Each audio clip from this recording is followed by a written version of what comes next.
Εδώ είναι η είσοδος. Αριστερά είναι το σάλονο υπνοδωμάτιο. Εδώ είναι ένας ακάλυπτος χώρος. Αριστερά.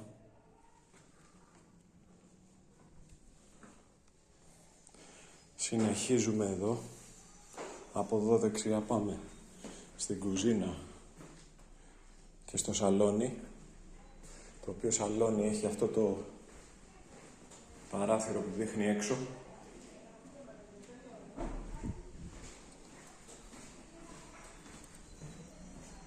Προχωράμε εδώ δεξιά.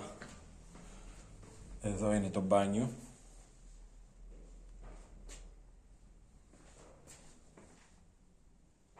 Και από εδώ είναι το υπνοδωμάτιο, το άλλο. Με το μπαλκόνι του.